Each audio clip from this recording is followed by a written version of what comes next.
Your children will be placed in temporary custody at the conclusion of this hearing. The words fell into the silent courtroom like a hammer striking stone. Several officials already had folders open, paperwork prepared, signatures waiting. To them, the exhausted man standing before the bench was just another failing parent in worn boots and a wrinkled shirt, a father who clearly couldn't hold his life together. But none of them knew what those steady hands had once done in places where seconds decided life or death.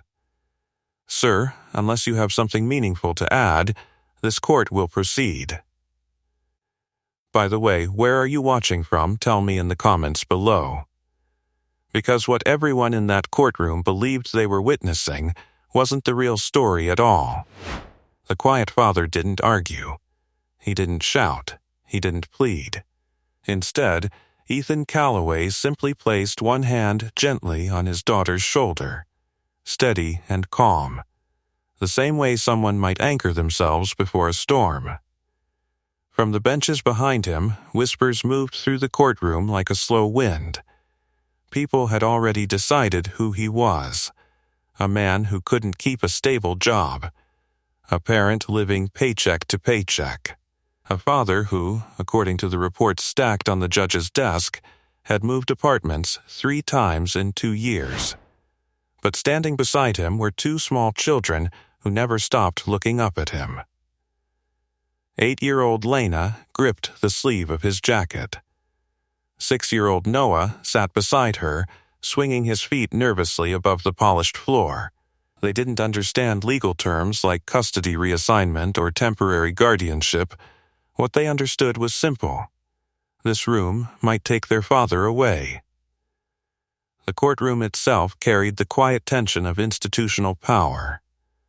Dark wood walls, tall windows filtering pale winter light, rows of spectators watching silently as if they were witnessing the final act of a play whose ending had already been written. At the center of it all sat Judge Margaret Halbrook. She had presided over family court for nearly 2 decades. Her reputation was simple and widely known. She protected children. And she didn't tolerate excuses. Her gaze moved from the documents in front of her back to the man standing below the bench. Ethan didn't look like someone dangerous. He looked tired. His hair had grown slightly uneven, as if he'd cut it himself. There were faint lines around his eyes that came from years of interrupted sleep. But there was something else, too. Stillness. Not resignation. Control. Even now, while lawyers whispered and court clerks organized paperwork that would split his family apart, Ethan stood straight with quiet composure. Judge Halbrook noticed it, but she interpreted it differently. Some parents collapsed in tears during hearings like this. Others shouted. A few begged. This one simply stood there. And to the judge, that calm looked like surrender. She leaned forward slightly. "Mr. Calloway," she said, voice steady, "this court has reviewed your employment records, housing instability, and the evaluation submitted by Dr. Hale."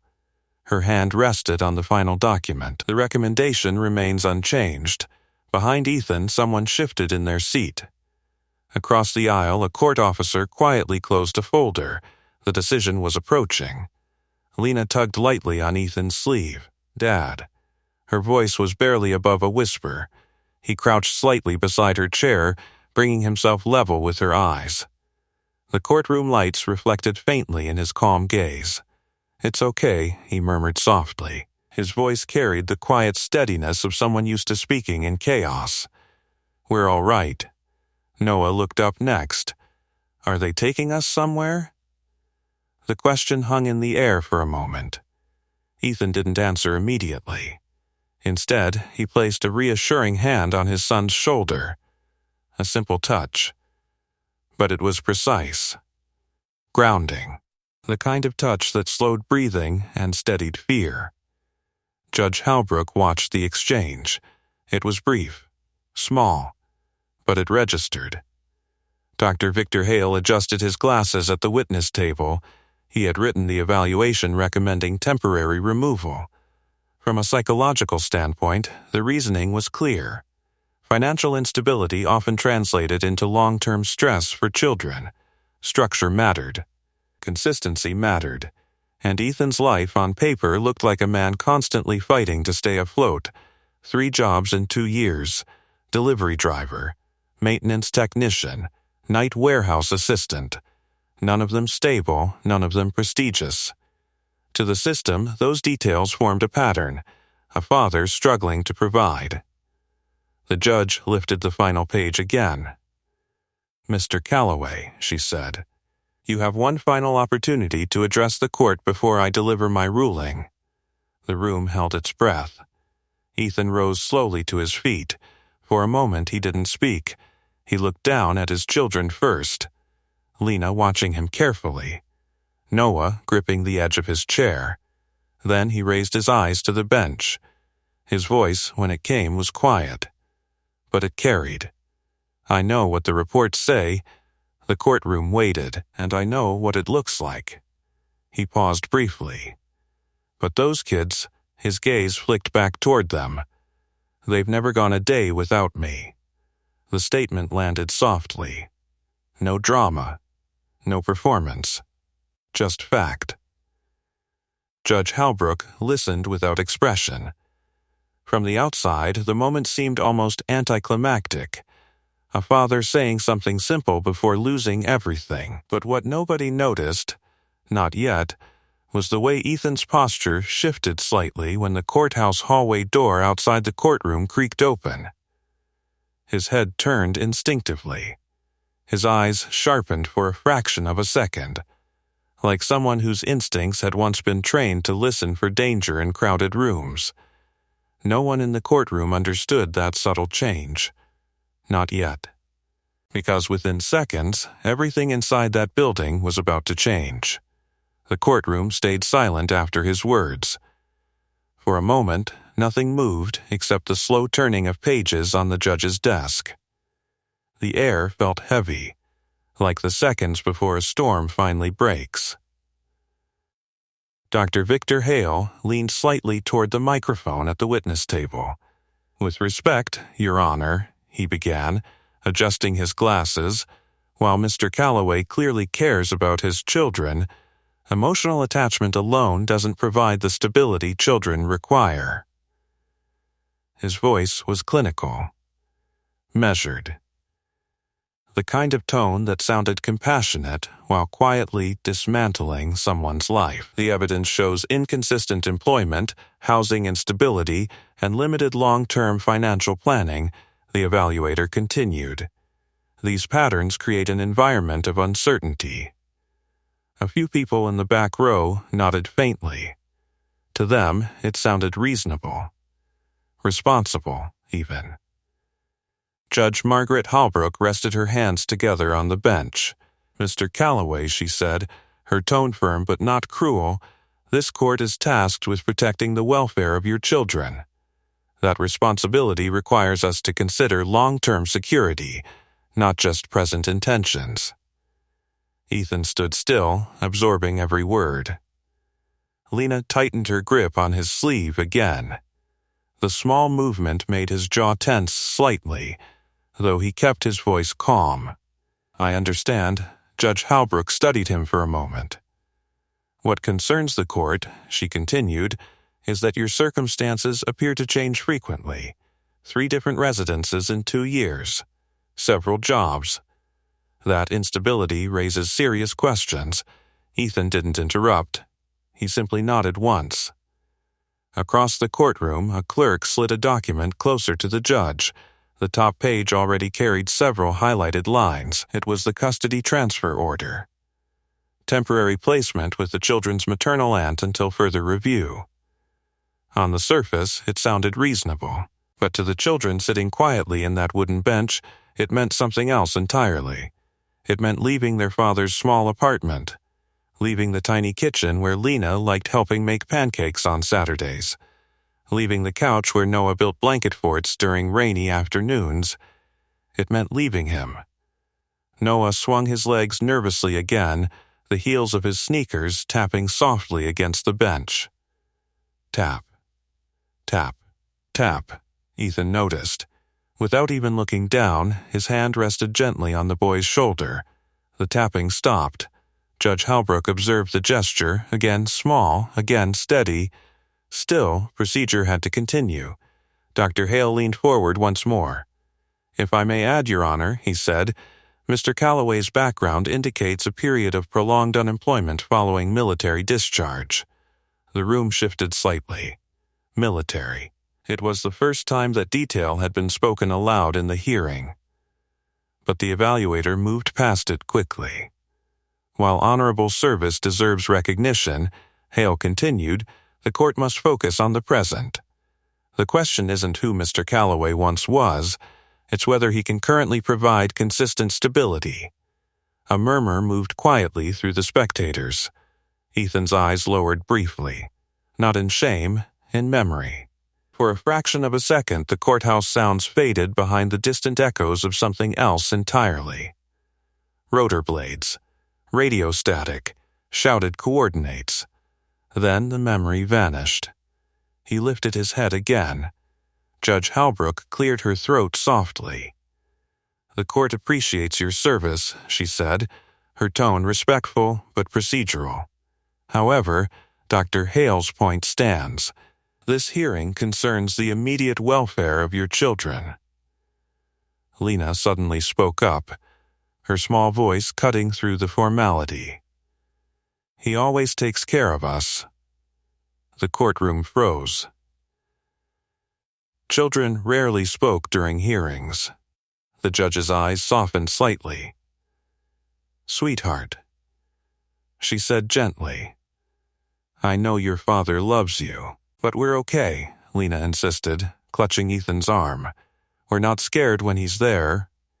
Ethan crouched slightly beside her again. "It's all right," he murmured quietly. His calm voice steadied her breathing.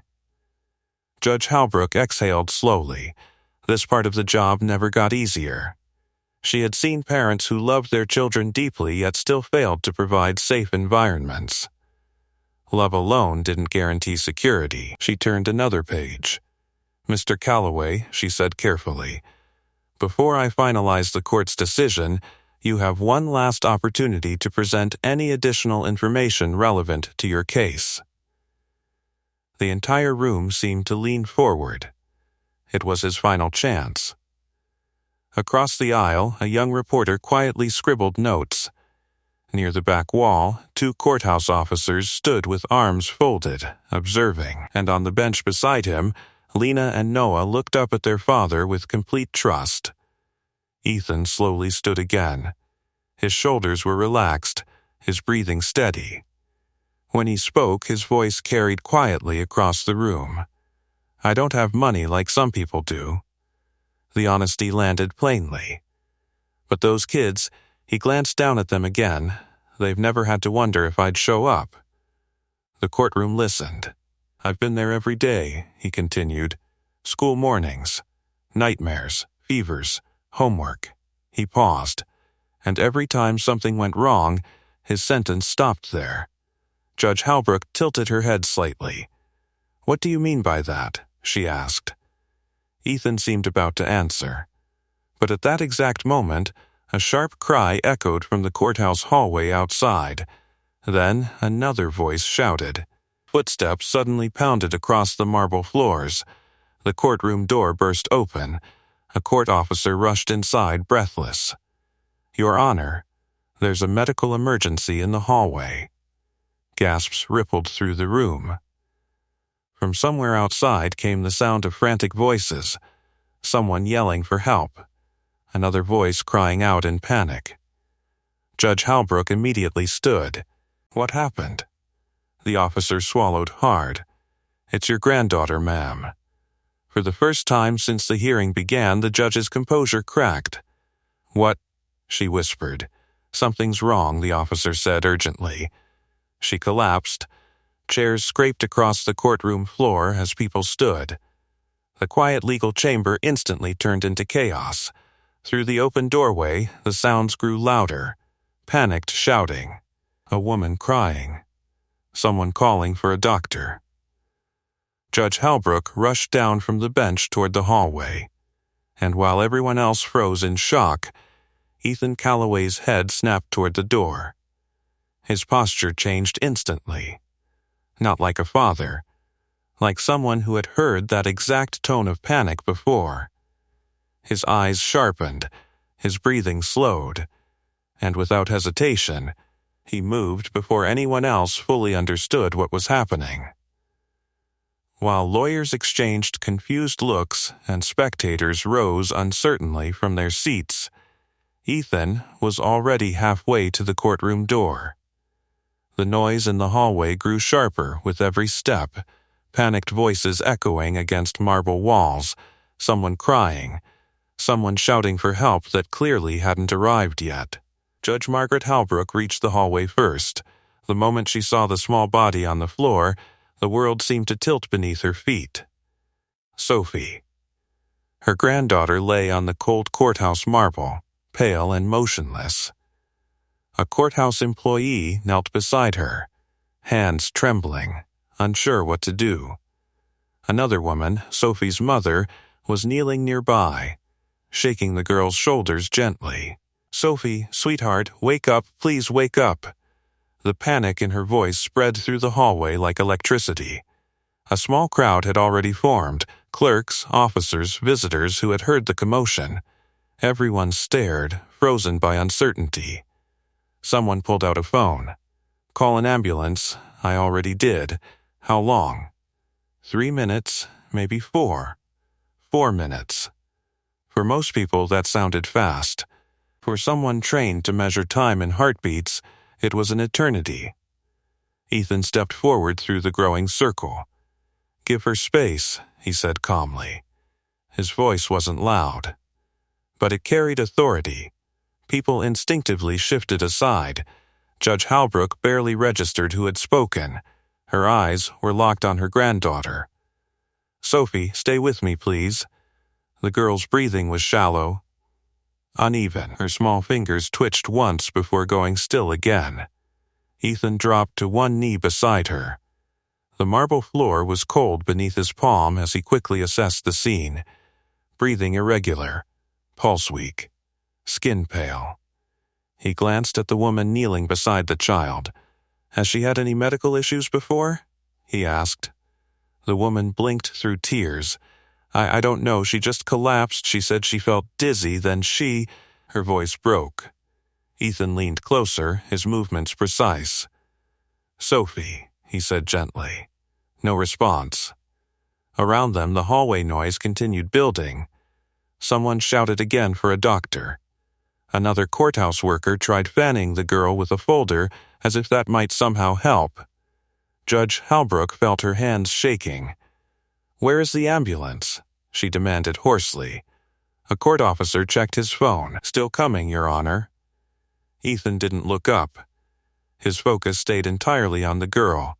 2 fingers pressed carefully against her neck, pulse faint, breathing shallow. His mind began calculating automatically. Airway, circulation, consciousness level. The rhythm of assessment returned like muscle memory. Behind him, a voice spoke quietly. "That's the father from the custody hearing." Another whispered reply followed. "What's he doing?" But Ethan barely heard them. His world had narrowed to the child in front of him. He gently tilted Sophie's head slightly, opening the airway. Her breathing hitched. Then stalled for a second too long. The hallway gasped. Judge Halbrook felt her chest tighten. "Is she?" The sentence wouldn't finish. Ethan leaned closer, his voice calm but firm. "She needs room." The crowd stepped back further. Sophie's mother covered her mouth with trembling hands. "Is she going to be okay?" Ethan didn't answer immediately. Instead, his hands moved with controlled speed. He loosened the collar of the girl's jacket, checking for obstruction. Nothing obvious. Her breathing remained shallow, inconsistent. Then her chest suddenly stopped moving. Just for a second. but that second stretched across the hallway like an alarm. Judge Halbrook froze. "No, no, Sophie." Ethan's voice cut through the panic. "Stay calm." The words sounded almost impossible in the moment, but something about the way he said them slowed the chaos slightly. He shifted position beside the girl, one hand stabilizing her head. "Sophie," he said again. Still nothing. A man from the courthouse security team stepped closer. "Sir, maybe we should wait for paramedics." Ethan looked up briefly. The calm in his eyes startled the officer. "If we wait," he said quietly, "she may not have that long." The hallway fell silent. Those nearby suddenly realized something. The father from the courtroom wasn't guessing. He was evaluating. Judge Halbrook stared at him now. For the first time since the hearing began, she truly looked at the man standing before her. He didn't look frightened. He didn't look uncertain. He looked focused, disciplined, like someone who had seen emergencies before. Her voice trembled slightly. "You know what you're doing?" Ethan met her gaze for a brief second. "Let me help her." It wasn't arrogance, it was certainty. The judge hesitated only a moment. Then she nodded. "Do whatever you need." The hallway seemed to hold its breath. Ethan returned his focus to the girl. He repositioned her carefully on the floor. 2 fingers checked her pulse again. Fainter now. His voice dropped slightly. "Sophie, stay with us." His hands moved with deliberate control as he adjusted her posture. Nearby, someone whispered, "Who is this guy?" Another voice murmured back, "I thought he was just some dad in a custody case." Ethan leaned down again, monitoring the girl's breathing. Seconds ticked by. Still uneven, still dangerously weak. In the distance, faint sirens finally began to echo through the city streets, but they were still blocks away, too far. Ethan exhaled slowly. Then his posture changed again, not like a worried parent, like a trained responder stepping fully into command. He looked up at the surrounding crowd. "I need someone to clear the hallway." His voice was calm, but it carried unmistakable authority. Now, people moved immediately. Court officers began guiding bystanders away. The circle around the girl widened. Judge Halbrook knelt nearby, gripping her granddaughter's hand. Her voice cracked softly. "Please save her." Ethan didn't answer. Because the next thing he did made several people in that hallway suddenly realize something shocking. The struggling single father who had been standing trial minutes earlier was about to take control of the entire emergency. The hallway cleared quickly.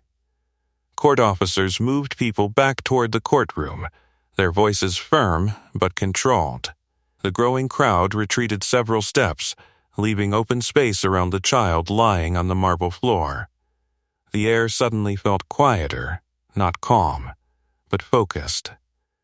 Ethan knelt beside Sophie, his attention locked entirely on her breathing. Judge Margaret Halbrook remained close, her hand trembling slightly as she held her granddaughter's fingers. "Is she breathing?" the judge asked, her voice barely steady. "Barely," Ethan replied.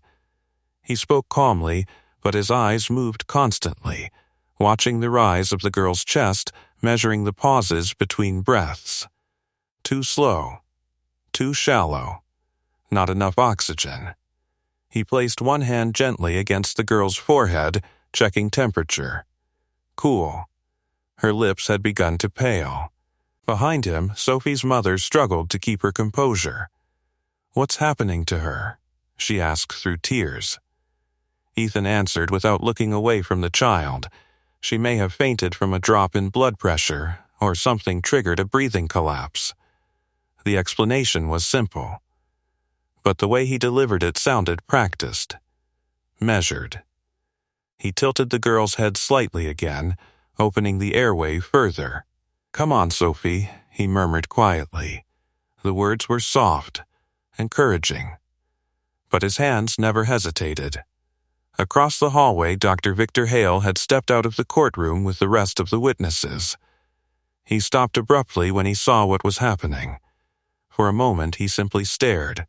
The same man he had evaluated minutes ago, the father he described as unstable and struggling, was now calmly managing a medical emergency with controlled precision.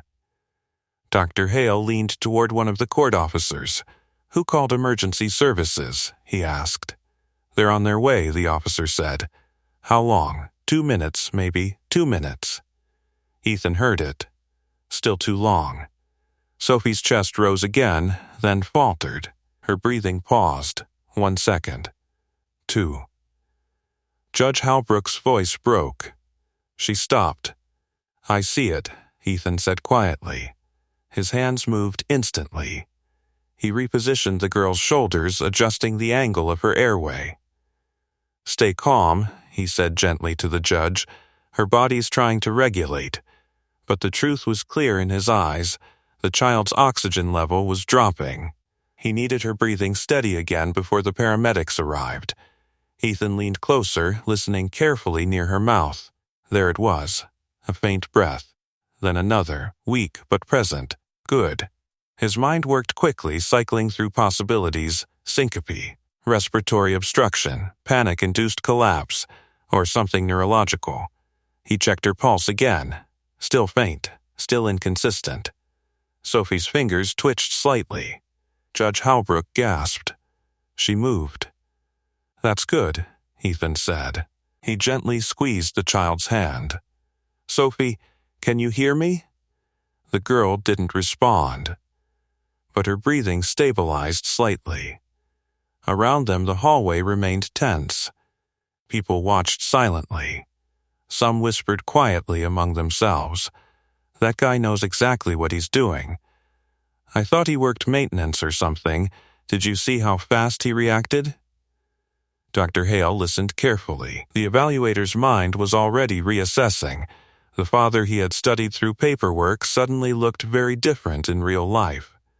Judge Halbrook, meanwhile, had forgotten entirely about the courtroom.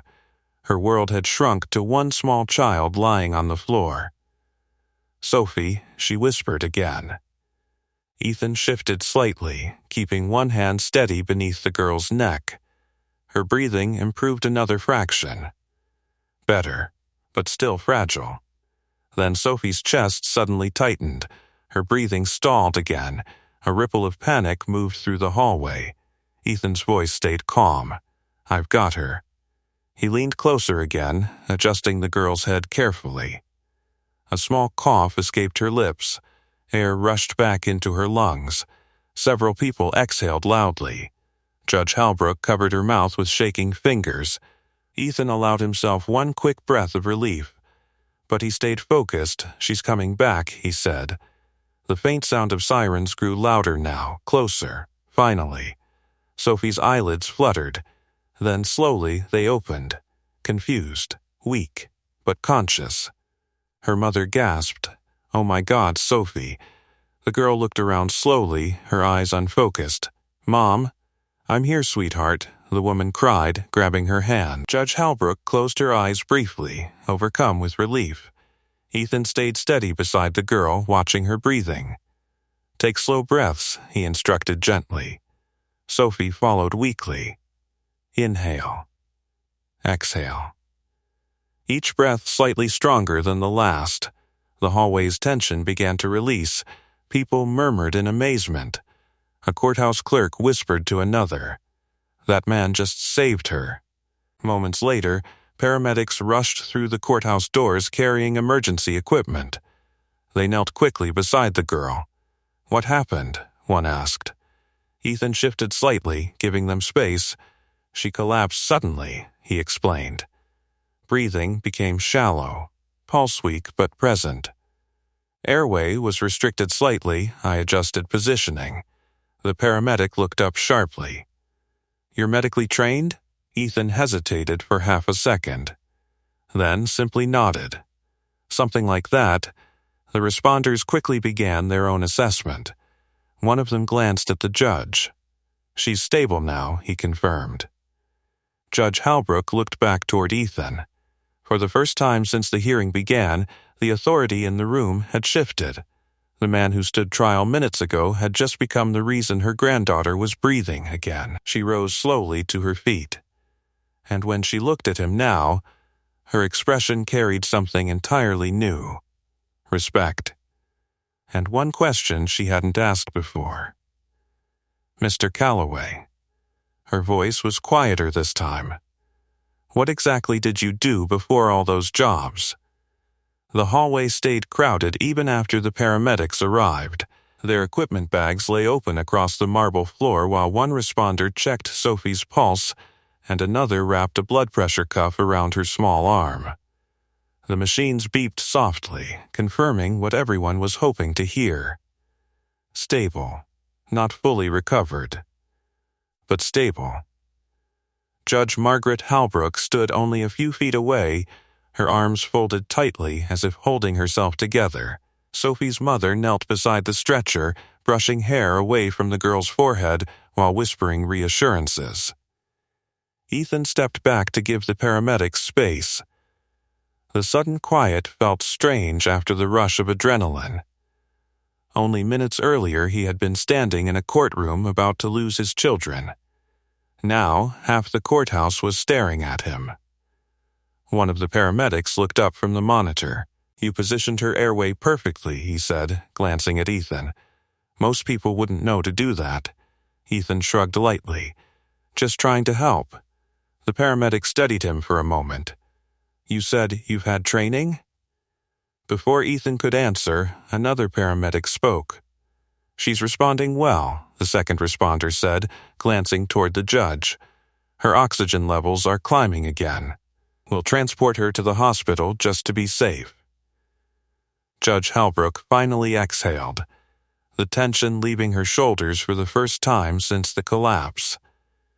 Thank you, she whispered. But her eyes weren't on the paramedics. They were on Ethan. She walked a few steps closer to him. The authority she had displayed earlier in the courtroom had softened now. The voice that had been issuing legal rulings only 20 minutes earlier carried something far more personal. You saved her life, she said quietly. Ethan shook his head slightly.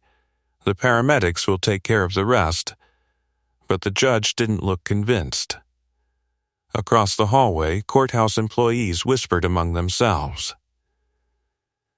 That was incredible. Did you see how calm he was? I thought he worked maintenance or something. Dr. Victor Hale stood near the courtroom door, watching silently. The evaluator replayed the moment in his mind, the father's posture, the speed of his response, the clinical assessment. None of that behavior matched the psychological profile he had written in his report. That kind of calm under pressure didn't come from someone overwhelmed by life. It came from training, years of it. The paramedics carefully lifted Sophie onto a stretcher. She looked weak but conscious now, her eyes half open as she watched the people moving around her. Grandma? She murmured. Judge Halbrook rushed forward and squeezed her hand. I'm right here, sweetheart. Sophie blinked slowly. Then she looked past the paramedics toward Ethan. For a moment the hallway fell quiet again. That man helped me, she said softly. Ethan gave her a small reassuring nod. You did the hard part, he told her. You stayed with us. The paramedics began wheeling the stretcher toward the courthouse exit where the ambulance waited. Sophie's mother followed closely beside them. Judge Halbrook hesitated for a moment, torn between staying and leaving. Then she turned back toward Ethan. Her voice carried a different tone now. No longer judicial. Human. I owe you an apology, she said. Ethan frowned slightly. For what? For the way this day began. She glanced toward the courtroom behind them. Just minutes earlier she had been ready to sign an order removing his children from his custody. Now she had witnessed something that complicated everything she believed about the case. You stepped forward without hesitation to help my family, she continued quietly. That matters. Ethan looked toward the hallway where the ambulance doors were closing. I would have done that for anyone, he said simply. Judge Halbrook studied him carefully. That answer told her something important. This wasn't about impressing the court. It wasn't about changing the outcome of his hearing. He had acted because someone needed help. Across the hall, Lena and Noah had slipped out of the courtroom with one of the court clerks. The children hurried toward their father, Dad. Noah called. Ethan turned quickly. The boy ran straight into his arms. You were helping that girl, Noah said breathlessly. Ethan crouched slightly and pulled him close. She's going to be okay. Lena stood beside them, looking up at her father with wide eyes. You knew exactly what to do, she whispered. Ethan gave her a small smile. Sometimes you just focus on the next step. Judge Halbrook watched the moment unfold, the way the children gravitated toward him, the quiet confidence in his voice. None of it matched the image she had formed earlier that morning. Dr. Hale stepped forward cautiously. Mr. Calloway, the evaluator said. Ethan looked up. You said earlier that you served in the military, Hale continued. That's right, Ethan replied. What exactly did you do? The hallway fell silent again. Even the courthouse officers seemed curious now. Ethan hesitated briefly. He glanced down at his children, then back at the people watching him. For a long moment he said nothing. Finally he spoke. Combat medic. The words landed quietly, but their meaning rippled through the hallway. Judge Halbrook's eyebrows lifted slightly. Dr. Hale blinked in surprise. The father they had just judged for instability had spent years saving lives under battlefield conditions. By the way, if you're enjoying stories where ordinary people reveal extraordinary strength, subscribe to the channel so you never miss the next one, because what the courtroom thought it knew about Ethan Calloway was only the beginning of the truth. Combat medic?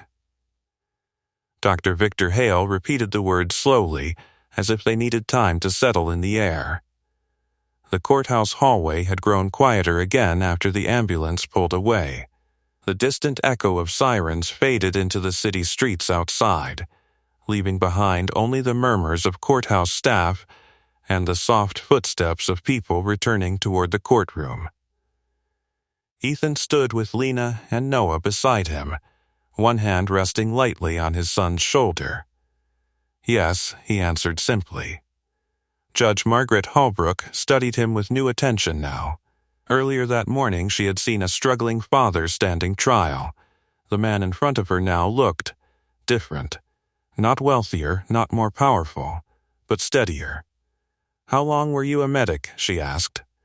8 years, he replied. Dr. Hale exhaled quietly. That explained the speed of Ethan's response, the calm voice, the way he had taken control of the hallway without hesitation.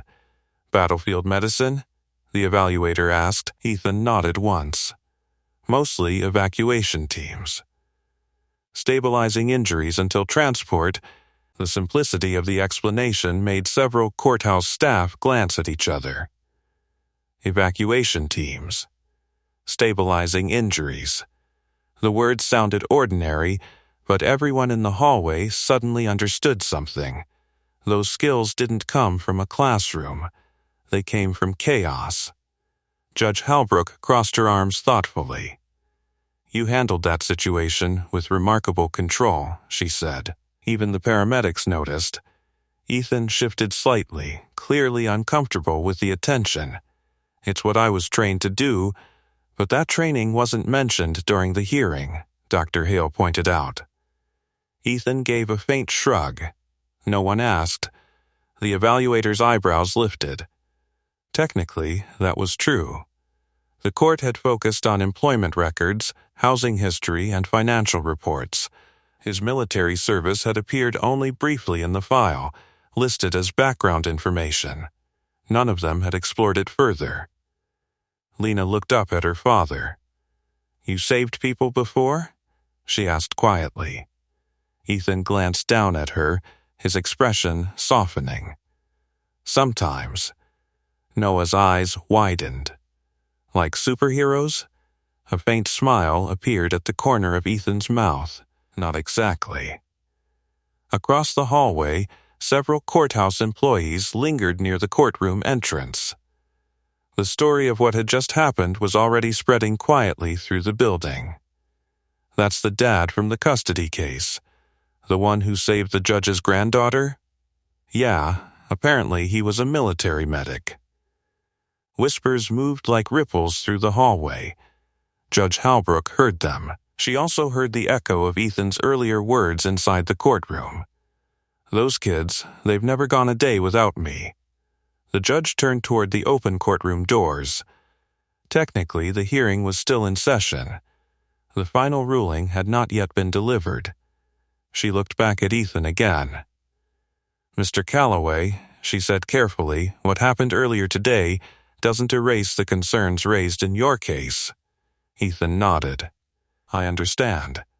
But it does raise questions," she continued. Dr. Hale leaned slightly closer, curious about where the judge was going with this. "What kind of questions, Your Honor?" he asked. Judge Halbrook's gaze remained on Ethan.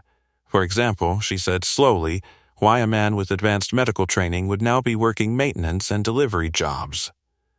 The hallway grew quiet again. Ethan's expression shifted slightly, not defensive, just thoughtful. "It's complicated," he said. Dr. Hale spoke again. "Complicated how?" Ethan looked at the polished courthouse floor for a moment before answering. "After I left the service, things changed." He didn't elaborate. But the pause carried weight. Judge Halbrook understood the silence better than most people in that hallway. Over the years, she had seen many veterans appear in her courtroom. Some rebuilt their lives easily. Others carried things home from war that didn't fit into ordinary jobs anymore. She studied Ethan's posture again, still calm, still steady, yet there was a heaviness in the way he held himself. "You left the military honorably?" she asked. "Yes, ma'am. And after that?" Ethan glanced down at his children again. "I tried to build something normal. The answer was simple. But Dr. Hale noticed the careful wording. Tried." The evaluator folded his arms thoughtfully. "Your employment history shows several job changes," he said.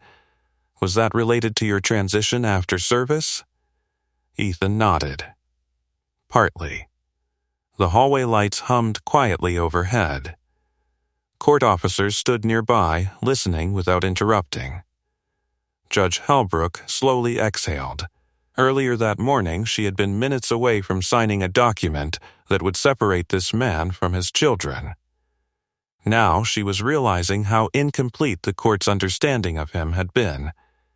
And the courtroom wasn't the only place that had misjudged him. Across the hallway, Lena tugged gently on her father's sleeve. "Dad?" He looked down. "Yeah, are we still going home with you today?" The question hung in the air.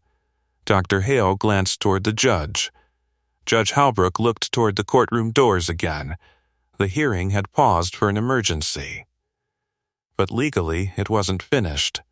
She turned back to Ethan. "Mr. Calloway," she said, "we need to resume the hearing." Ethan nodded quietly. "I figured." The judge motioned toward the courtroom. "Please bring your children back inside." People in the hallway began moving again as the court officers reopened the doors. Spectators returned to their seats.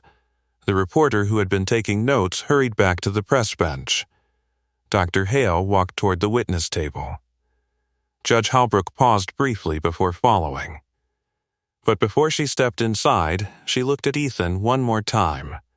Her voice was different now, less certain. "Mr. Calloway." He stopped. "Yes, Your Honor." The judge studied him carefully. "You said earlier that every time something went wrong, you were there for your children." Ethan nodded. "That's right." Judge Halbrook held his gaze for a moment longer. Then she said quietly, "Let's see if the court made a mistake today." The courtroom slowly filled again. What had been a quiet custody hearing earlier that morning now carried a completely different atmosphere. Spectators returned to their seats whispering softly, glancing toward the father who had just saved a child in the hallway. Even the court officers seemed to watch him differently.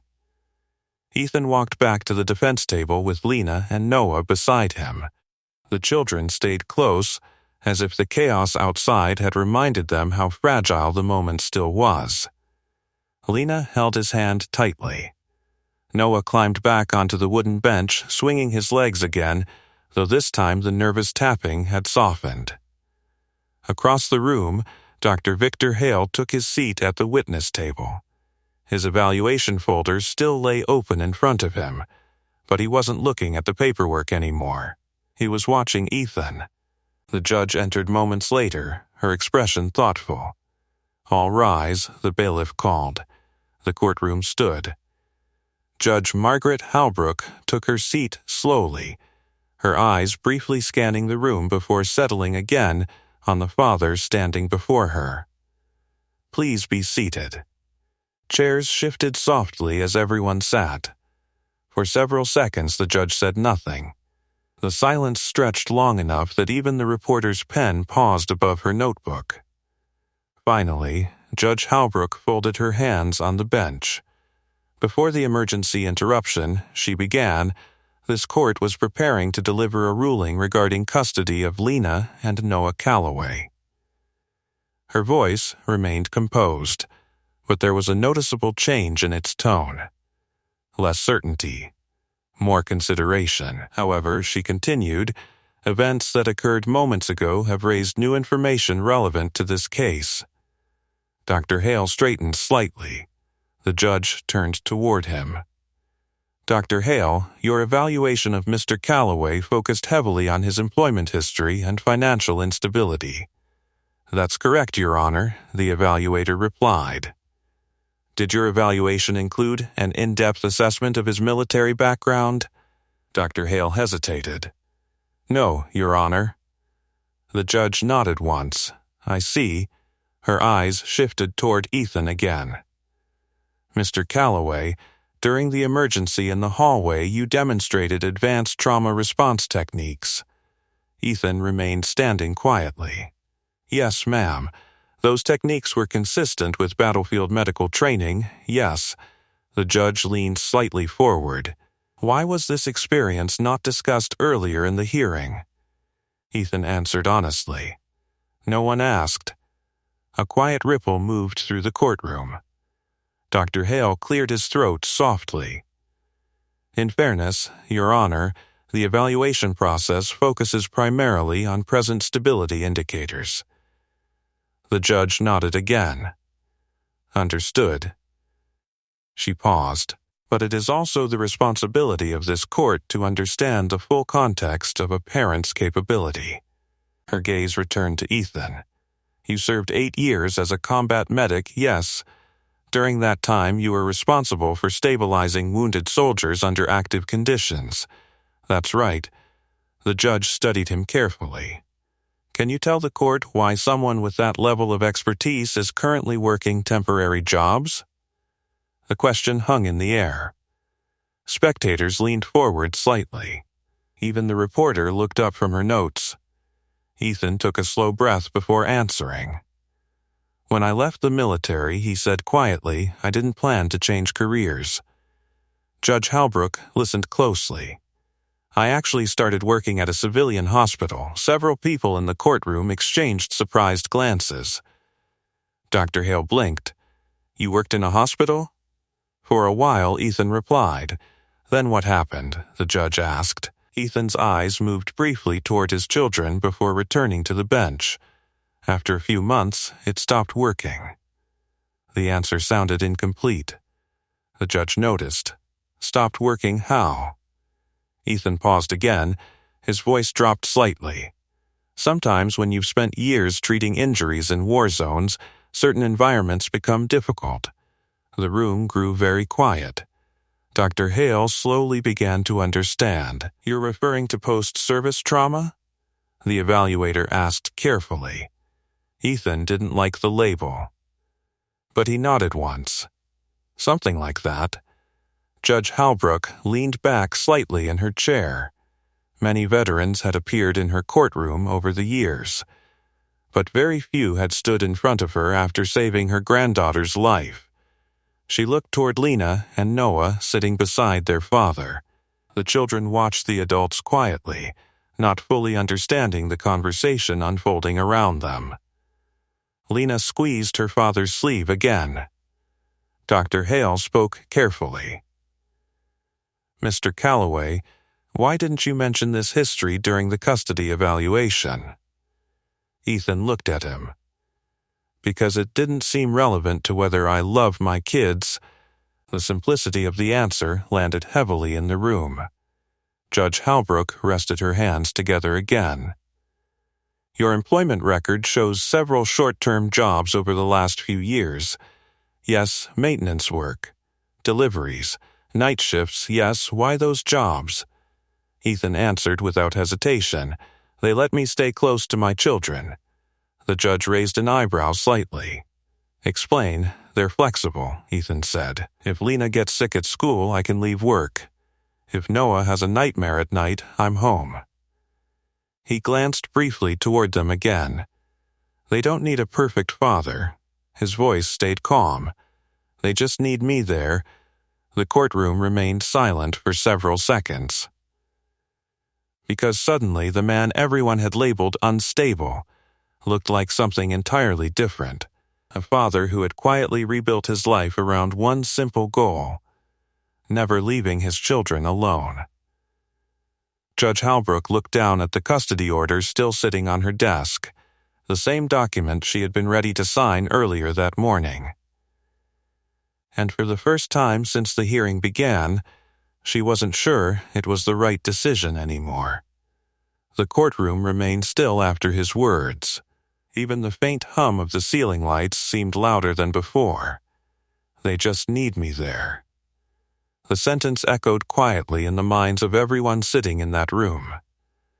Judge Margaret Halbrook leaned back slightly in her chair, studying the man standing in front of her. Earlier that morning, she had seen a father whose life looked unstable on paper. Now she saw someone who had rebuilt his entire world around two children sitting quietly beside him. Dr. Victor Hale cleared his throat. "Your Honor," he said carefully, "while Mr. Calloway's dedication is clear, the evaluation still identified legitimate concerns regarding financial security and long-term stability. The evaluator wasn't wrong. The court had to consider practical realities: rent, education, medical care. Children needed more than love." But Judge Halbrook's gaze stayed on Ethan. "Dr. Hale," she said calmly, "your evaluation did not account for Mr. Calloway's military service nor his medical training." "That's correct," Hale admitted. "Nor did it account for the circumstances under which he left hospital employment." The evaluator nodded. "That's also correct." The judge folded her hands again. In other words, the court made its initial assessment without fully understanding the context of this parent's life. The courtroom murmured softly. The judge's words carried weight. They suggested something the legal system rarely admitted. It might have misjudged someone. Ethan stood quietly while the discussion continued. He wasn't trying to win an argument. He wasn't performing for the courtroom. He simply waited. Lena leaned against his arm again. "Dad?" she whispered. He bent slightly toward her. "Yeah? Are we still okay?" Ethan nodded gently. "We're okay." Noah watched the judge carefully from the bench, his small hands gripping the edge of the seat. Across the room, the reporter scribbled faster now. This hearing had turned into something far bigger than a routine custody decision. Judge Halbrook glanced down again at the paperwork on her desk. The custody order, the recommendation, the evaluation. All of it suddenly looked incomplete. She turned toward Ethan again. "Mr. Calloway," she said. "Yes, Your Honor. You've described adjusting your career to remain available for your children. That's right. But that choice has also created the financial instability the court initially found concerning. Ethan nodded. I know. The judge watched him carefully. Have you considered returning to medical work? Ethan hesitated. Not recently. Why not? He looked toward the polished floor for a moment. Because hospitals require long shifts, the judge understood immediately. Meaning, you wouldn't be able to care for your children the same way. Exactly. Dr. Hale leaned slightly forward. However, the evaluator added, if Mr. Calloway returned to medical employment, the increased financial stability would significantly improve the court's concerns regarding long-term security. Ethan glanced at him. I'm aware of that. The judge tapped a pen lightly against the desk. A thoughtful rhythm. Mr. Calloway, she said slowly, what if there were ways to address both concerns? Ethan frowned slightly. I'm listening, the judge continued. Your medical training clearly remains intact. The response you demonstrated today was highly advanced. Dr. Hale nodded in agreement. The judge leaned forward slightly. Have you considered teaching trauma response or emergency training instead of hospital work? Ethan blinked. The idea clearly hadn't occurred to him. That would allow you to use your expertise, she continued, while maintaining a more flexible schedule. Dr. Hale nodded again. That could actually address both stability and parental availability. The courtroom listened closely. Ethan thought about it for several seconds. Training others. Passing on what he had learned. The idea felt possible. Across the bench, Lena watched him curiously. What's she saying? She whispered. Ethan smiled faintly. She's trying to help. Judge Halbrook noticed the exchange. For a moment, she felt something she rarely experienced during custody hearings. Hope. She cleared her throat gently. Mr. Calloway, she said. Yes, Your Honor. This court must ensure your children grow up in a stable environment. I understand. But stability can take many forms. The judge paused. Sometimes it means recognizing strengths the system initially overlooked. The courtroom remained quiet. And right here, before the final decision was spoken, let me quickly say something. If stories like this remind you that real strength often hides behind ordinary people, make sure you subscribe so you never miss the next one. Because moments like this, they change lives. Judge Halbrook turned another page on her desk. The custody order remained unsigned. For the first time that day, the outcome of the hearing felt uncertain. She looked up at Ethan once more, then at the children beside him. And when she finally spoke again, everyone in the courtroom leaned forward to hear what she would say next. The courtroom leaned forward in quiet anticipation. Judge Margaret Halbrook sat motionless behind the bench, the unsigned custody order resting beneath her hand. Only hours earlier, that document had represented a straightforward legal conclusion. Now it felt like something far more complicated. Across the room, Ethan stood with Lena and Noah beside him, waiting. He wasn't arguing. He wasn't pleading. He simply watched the judge with the same steady composure he had carried since the morning began. Dr. Victor Hale shifted slightly at the witness table. Your Honor, he said carefully, if the court is considering a revised path forward, the evaluation process could be expanded to include Mr. Calloway's service background and current capabilities. Judge Halbrook nodded thoughtfully. That may be necessary. The courtroom remained silent. Lena leaned her head lightly against her father's arm again. Dad? He bent slightly toward her. Yes? Are we still going to live together? The question wasn't dramatic, it wasn't loud, but it landed in the center of the courtroom like a stone dropped into water. Ethan placed his hand gently on her shoulder. We're doing everything we can, he said quietly. Noah looked up next. You saved that girl, the boy whispered. That means they know you're good. Ethan smiled faintly. That's not why I helped her. The boy frowned slightly, trying to understand. Across the room, Judge Halbrook watched the moment unfold. The father hadn't mentioned the emergency again. He hadn't used it to argue his case. He hadn't even referenced it as evidence, and somehow that made it more powerful. She turned toward Dr. Hale again. Doctor, based on what we witnessed today, would you agree that Mr. Calloway demonstrated significant emotional control and crisis management ability? Dr. Hale didn't hesitate. Yes, Your Honor. Would those qualities normally be considered strengths in a parenting evaluation? Yes, the judge nodded, and yet your report categorizes Mr. Calloway primarily as unstable. Dr. Hale inhaled slowly. That conclusion was based largely on employment volatility and housing transitions, which we now understand may have been influenced by his effort to remain present for his children. That appears to be the case. The courtroom murmured softly again. Ethan remained still. Judge Halbrook turned her attention back to him. Mr. Calloway, she said. Yes, Your Honor. If this court were to reconsider its decision, we would need to ensure long-term stability for your children. I understand. She tapped the pen lightly again against the desk. You mentioned earlier that your employment choices were designed to remain flexible. That's right. But if the court provided a pathway allowing you to use your medical expertise while maintaining that flexibility, would you pursue it? Ethan thought for a moment. Then he nodded. Yes. Dr. Hale looked intrigued. That could significantly improve the family's stability profile, the judge continued. There are programs that train emergency response instructors, particularly those with combat medical experience. Ethan blinked again slightly.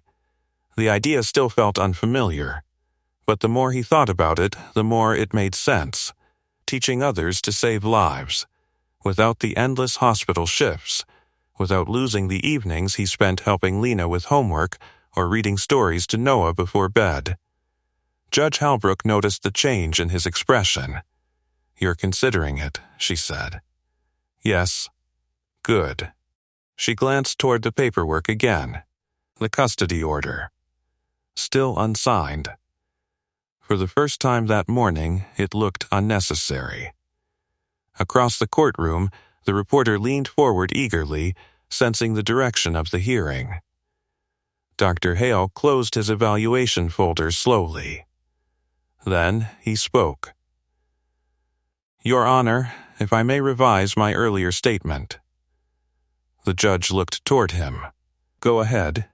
Based on what we observed today and the additional context regarding Mr. Calloway's background, I believe the court should consider reassessing my initial recommendation. The room went quiet again.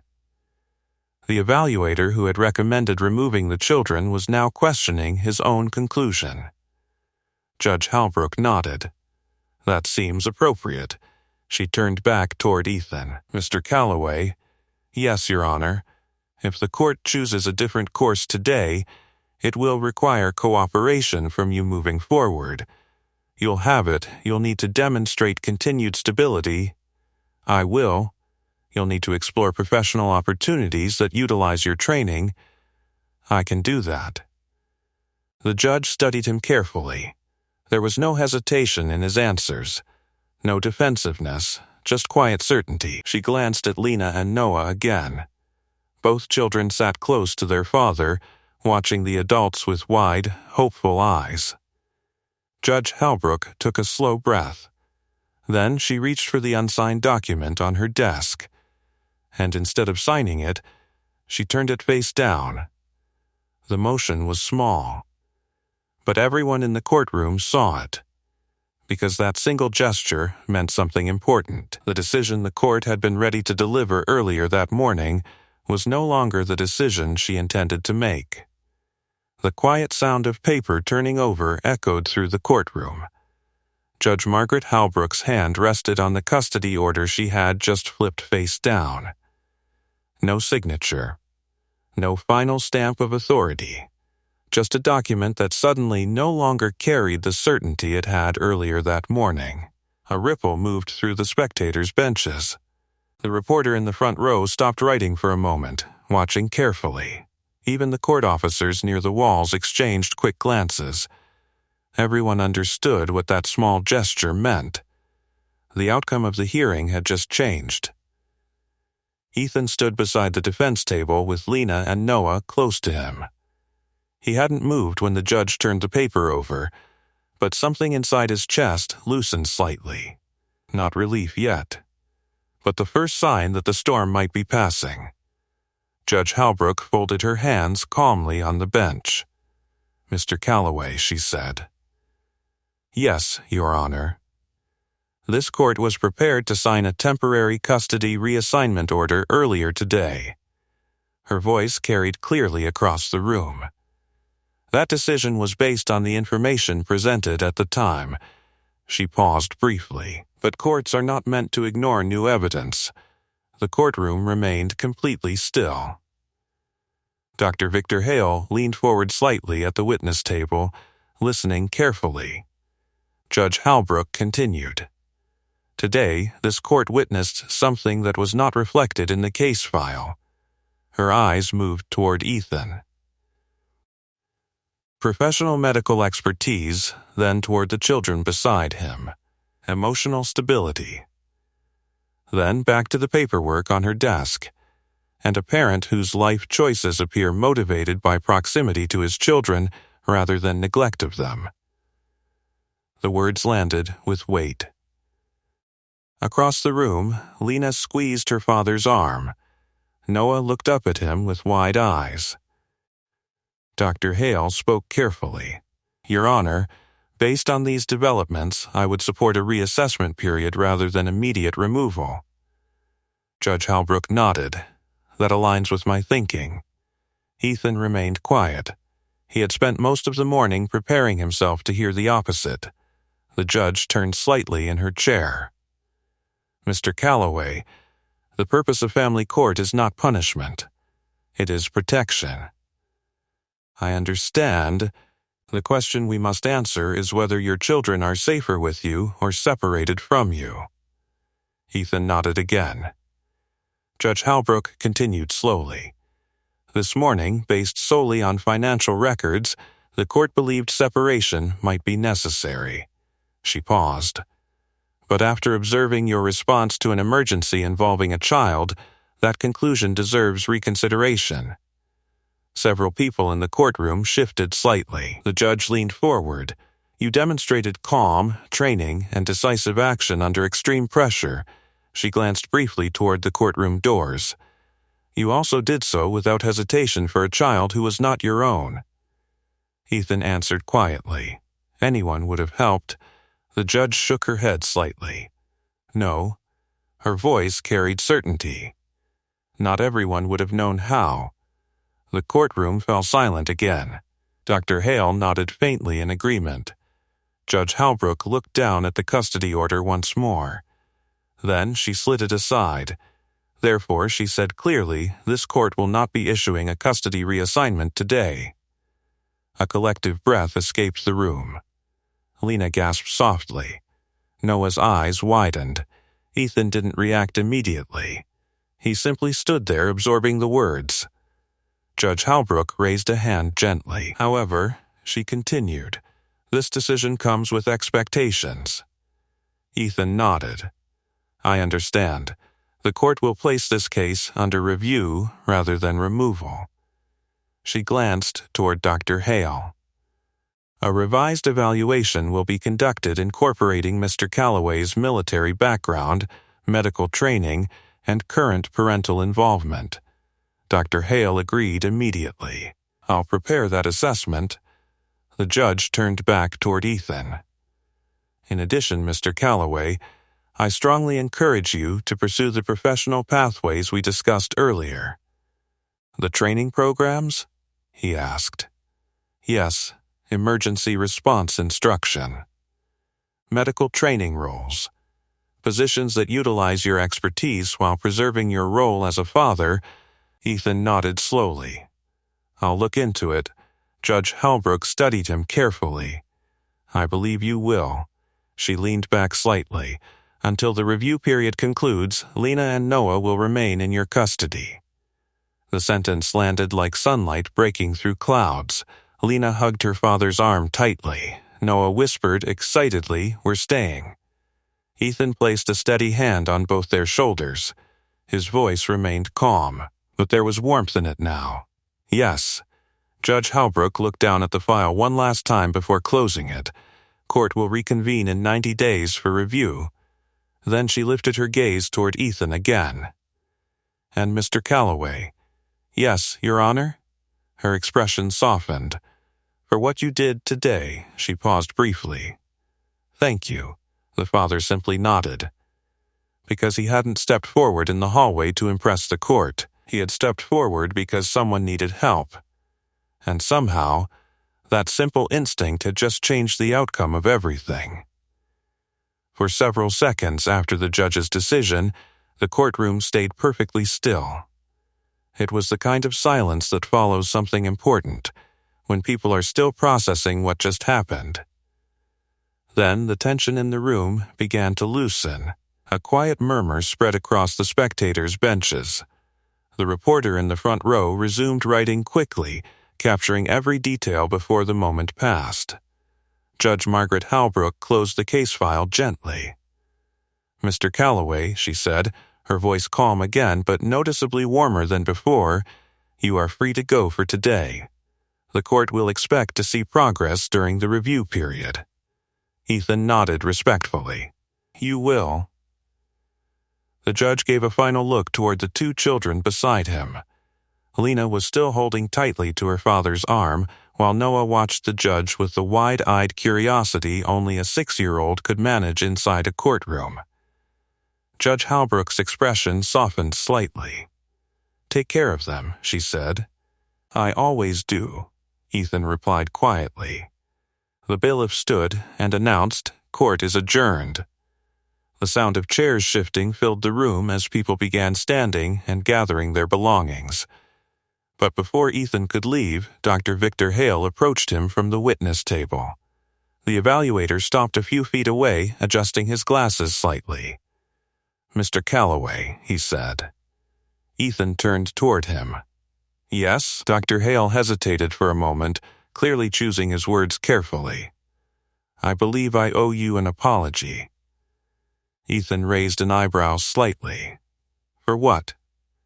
"For evaluating you based only on the data in front of me," the evaluator gestured lightly toward the courtroom. "Today reminded me that paperwork doesn't always tell the whole story." Ethan considered that for a moment. Then he gave a small nod. "No hard feelings." Dr. Hale looked relieved. "I'll be revising my report," he added. "Your service history and current parenting involvement deserve a much closer look." "Fair enough," Ethan said. Across the room, several spectators were still whispering quietly.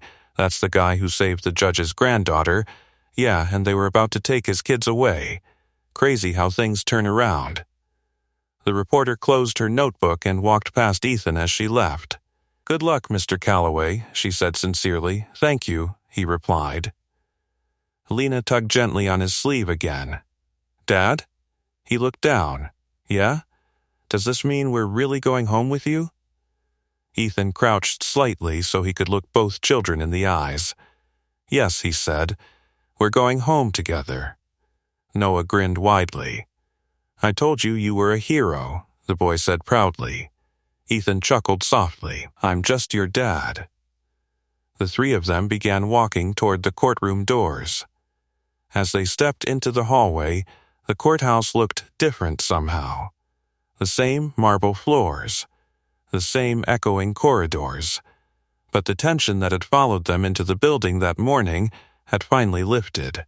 Court officers nodded respectfully as Ethan passed. One of them even gave a quiet, approving smile. Near the entrance doors, Ethan stopped for a moment. Sunlight streamed through the tall courthouse windows, casting warm light across the polished floor. Lena slipped her hand into his. Noah stood on his other side. For a moment, they simply stood there together. Then Lena spoke again. "Dad?" Yeah? Were you scared when that girl collapsed? Ethan thought about the question for a moment. Not scared, he said. Focused. Why? Because when someone needs help, he explained gently, you don't waste time being afraid. Noah nodded as if the answer made perfect sense. The boy pushed the courthouse doors open. Outside, the afternoon air felt fresh and warm. Cars passed along the street. People walked along the sidewalks. The world had continued moving while their lives had nearly changed forever inside that building. Ethan stepped out onto the courthouse steps with his children beside him. For the first time all day, he allowed himself a long breath. Lena squeezed his hand again. You really saved that girl, she said quietly. Ethan looked down at her and smiled faintly.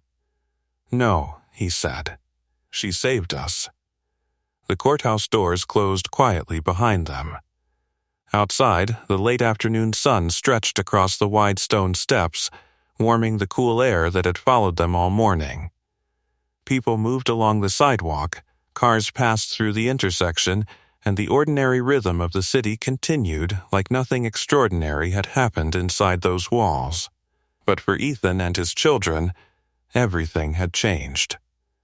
Lena stood close beside him, still holding his hand. Noah hopped down one step ahead of them, then turned around with a grin that seemed bigger than the entire courthouse. Do we really get to go home? He asked again, as if he needed to hear it one more time. Ethan looked at both of them. The weight that had been sitting on his chest since the hearing began was finally lifting. Yes, he said softly, we're going home. Noah pumped a fist in the air and laughed. Lena didn't laugh. She simply hugged her father tightly. For a moment, Ethan closed his eyes and held both children close. Not because the danger was still there, but because he needed to feel the reality of what had just happened. Only a few hours earlier, this same courthouse had nearly taken his family apart. Now it had given them another chance. Behind them, the courthouse doors opened again. Judge Margaret Halbrook stepped out onto the top of the stairs. She wasn't wearing the formal authority of the courtroom now, just a woman standing in the sunlight after a long day. Ethan noticed her and nodded respectfully. Your Honor. The judge walked down a few steps toward them. You can call me Margaret out here, she said gently. Ethan smiled faintly. I'll try to remember that. She glanced at Lena and Noah. You two gave your father a lot of courage today. Noah puffed his chest proudly. He saved your granddaughter. Margaret smiled softly. Yes, he did. For a moment, she simply looked at Ethan. I've been a judge for 18 years, she said. I've seen many parents come through that courtroom. Ethan listened quietly. But today reminded me of something important, she continued. Sometimes the system sees numbers before it sees people. He nodded slowly. I get that. She glanced toward the street where the ambulance had disappeared earlier. Sophie is going to be fine, she added. That's good to hear, Ethan said. Margaret studied him carefully. You didn't hesitate to help her, she said. Ethan shrugged lightly. It's what anyone should do. The judge shook her head gently. Not everyone would. She took a breath, then added quietly. You showed the court something today that paperwork never could. Ethan didn't respond right away. He simply looked down at his children again. They're the reason I try to do things right, he said. Margaret smiled. That's exactly why they belong with you. For a moment, the three of them stood there in silence. Then the judge stepped back. Well, she said, I'll see you again in 90 days. You will, Ethan replied. She gave the children a small wave before walking back toward the courthouse doors. As she disappeared inside, Noah tugged on Ethan's sleeve. Dad? Yeah? Are you going to teach people how to save lives now? Ethan looked down at him, surprised by the question. Maybe, he said. Why? Noah shrugged. Because you're really good at it. Lena nodded in agreement. And you'll still be home for dinner. Ethan laughed softly. That part's important. The three of them began walking down the courthouse steps together. The city stretched out in front of them, busy, ordinary, full of the small challenges of everyday life. But today had proven something Ethan had quietly believed for years. A person's worth couldn't always be measured by the jobs they worked or the money they made. Sometimes it was measured in the moments when someone stepped forward to help, even when no one expected them to. And sometimes the world only recognized that truth when everything was on the line. If you have another powerful story title like this one, ask me for the next story. Subscribe and don't miss our next story, The Mechanic They Mocked at the Private Jet Hangar Until the Engine Failed at 30,000 feet. Trust me, you'll feel it. And tell me in the comments, what injustice should we tackle next?